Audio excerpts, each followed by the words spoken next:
Ang kaalaman kung ano ang pisikal na kaakit sa mga teenage na lalaki sa isang babae ay hindi sapat bilang paraan kung paano mo mapapaakit ang isang Capricorn na lalaki.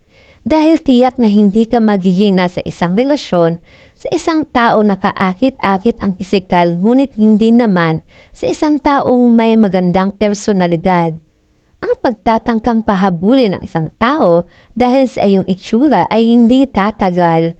Ngunit, kung susubukan mong pahabulin ang isang tao dahil sa iyong personalidad, tiyak na tatagal ito.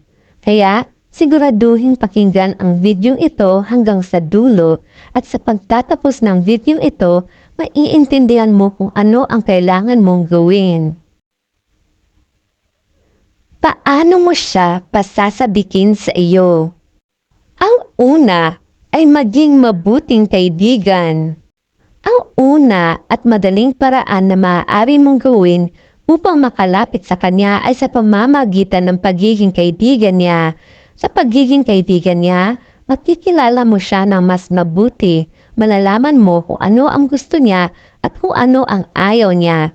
At sa paglipas ng panahon, pagkatapos ng maging kaibigan siya, sa loob ng ilang panahon, malalaman mo kung ano o kung paano sasabihin sa iyong crush na nais mo pang maging higit pa sa kaibigan.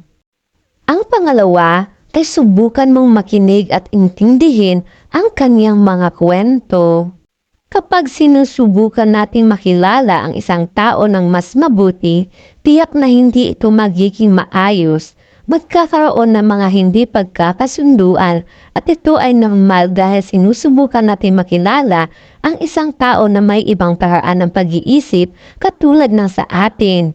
Ang kailangan natin malaman ay kung paano nutasin ang mga hindi pagkakaintindihan sa pagitan ng mga kaibigan upang tayo patuloy na maging malapit na kaibigan o maging mas malapit pa dahil alam natin kung paano lutasin ang mga hidwaan na nangyayari sa isa't isa. Ang pangatlo naman ay subukan mong pasayahin siya. Isa sa pinakamagandang paraan upang mapanatiling masaya ang isang lalaking Capricorn ay ang pagpapatawa sa kanya kapag kasama mo siya. Kapag may tao na tumatawa, nangangahulugan ito na pareho kayong nag-e-enjoy sa kumpanya ng isa't isa. Kapag nagawa mong patawanin, pasayain at pasadahan siya na relaxation, kapag kasama mo siya, nangangahulugan ito na pareho kayong nagkakaintindihan at nag-e-enjoy sa kumpanya bilang simpleng magkasama. Mga tip upang siya ay mabilis mahulog sa iyo. Hindi sapat na gumawa siya ng pagkasangkot sa iyo. Ang kailangan mo ring gawin bukod sa kung paano mo mapagana ang isang lalaking Capricorn na habulin ka ay ang malaman kung ano ang dapat gawin upang magkasundo siya sa iyo. Narito ang ilang mga karagdagang tip na maaari mong subukan upang magustuhan kanya. Una, suportahan ang kanyang mga nais. May taong nagpapahalaga sa ibang tao na kayang sumuporta sa kanya. Siya ay makakaramdam ng suporta at saya na nalalaman na ang kanyang ginagawa ay may suporta mula sa ibang tao.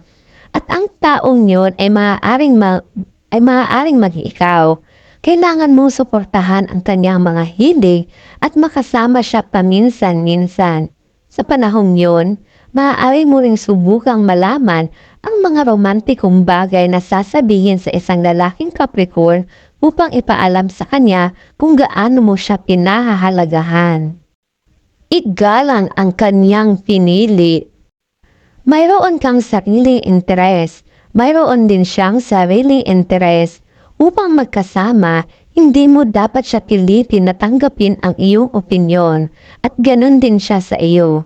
Tiyak na magkakaroon ng mga pagkakataon na hindi kayo magsangatang-ayon sa kanyang mga pinili o desisyon tungkol sa isang bagay, ngunit maaaring mo pa ring bigyan siya ng payo at rekomendasyon sa magandang paraan na hindi siya pinipilit na isantabi ang kanyang sariling mga pagpili o mga desisyon. Pangatlo, ipagmalaki ang iyong matalino at natatanging panig bilang babae.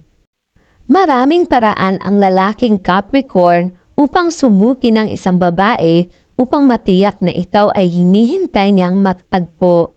Upang makatagumpay sa pagsusulit, laging kailangan mong maging handa na ipakita kung gaano ka katalinuhan at pagiging independent na babae. Ang lalaking Capricorn ay uri ng lalaki na naaakit sa mga matatalinong babae. Ang iyong kakayahang pangkaisipan ay makakaakit sa kanya na kilalanin ka ng mas mabuti. Alamin kung anong uri ng malalim na usapan ang gusto niyang matutunan at subukang matutunan ito upang magkaroon ng pag-uusap. Ang lahat pong ito ay gabay po lamang. Kung may katanungan kayo patungkol sa inyong zodiac sign, i-comment lang sa baba para magawan po natin ang video para sa next vlog ko. Thank you for watching!